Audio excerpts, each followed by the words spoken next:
പ്രിയപ്പെട്ടവരെ നഷ്ടമായ ദുരന്ത ഭൂമിയിലേക്ക് വീണ്ടും എത്തുകയാണ് ചിലർ. മനസ്സ് മരവിച്ച അവസ്ഥയിൽ വീടുകളിരുന്ന സ്ഥലത്തൊക്കെ വെറുതെ നോക്കി നിൽക്കുകയാണവർ.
പതിനൊന്ന് ദിവസങ്ങൾക്ക് ശേഷമാണ് പലരും ഈ ദുരന്തഭൂമിയിലേക്ക് വീണ്ടും എത്തിയത്.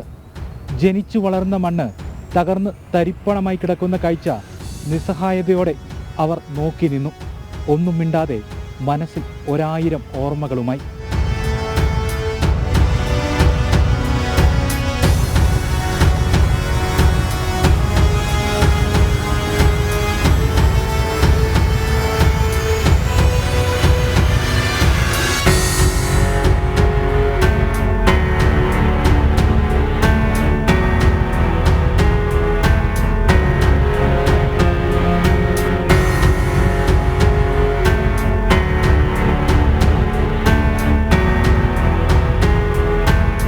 ആകെ മാറിപ്പോയി.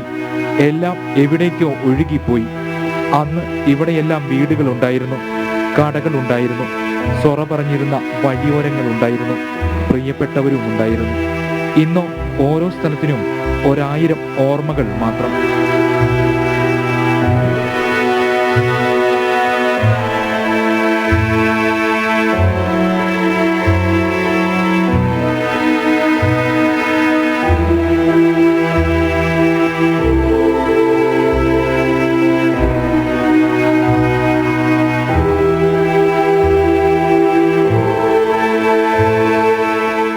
ഇവിടെ ഇപ്പോൾ 2 വീടുണ്ടായിരുന്നുള്ളൂ. ഇവിടെ നിന്ന് അങ്ങോട്ട് വീടുകൾ 10, 30, 40 വീടുണ്ട്. അതിൻ്റെ മുകളിലോട്ട്, പിന്നെ അത് താഴോട്ടാണ്. എൻ്റെ വീട് താഴെയാണ്, ആ പള്ളിൻ്റെ തൊട്ടടുത്ത്. മനസ്സ് മരവിച്ച അവസ്ഥയിലാണ് പലരും. പക്ഷെ തങ്ങളുടെ പ്രിയപ്പെട്ടവർ ഈ മണ്ണിൽ എവിടെയോ ഉണ്ടാകാമെന്ന ചിന്ത അവരെ വല്ലാതെ അലട്ടുകയാണ്. അതുകൊണ്ടാകാം ദുരിതാശ്വാസ ക്യാമ്പുകളിൽ നിന്നും അവർ നേരിട്ട് തിരച്ചിലിനിറങ്ങിയത്. എൻ്റെ ഒരു സഹോദരൻ എന്നാണ്. എൻ്റെ ഏട്ടൻ, എൻ്റെ അമ്മ, പിന്നെ ഏട്ടൻ്റെ ഭാര്യ, 2 മക്കളും പിന്നെ പോയി. അന്ന് തന്നെ പോയി. അമ്മനെ അതിൻ്റെ ഉള്ളിൽ നിന്ന് കിട്ടിയിട്ടുണ്ടായി. അത് ഞാൻ എല്ലാ ചാനലിനോടും പറഞ്ഞതാണ്. പിന്നെ ബാക്കി തെരച്ചിലൊക്കെ കാര്യങ്ങളൊക്കെ നടന്നിട്ടുണ്ട്. എന്തെങ്കിലും ഒന്ന് കിട്ടിക്കഴിഞ്ഞാൽ അതിൽ മനസ്സിനൊരു ശാന്തി ഉണ്ടാവും, അല്ലെങ്കിൽ അവരവിടെ മാറി നിൽക്കുന്നുണ്ടോ, അല്ലെങ്കിൽ എവിടെയെങ്കിലും ഉണ്ടോ എന്നുള്ളൊരു വേവലാതിയാണ് ഞങ്ങൾക്കുള്ളത്.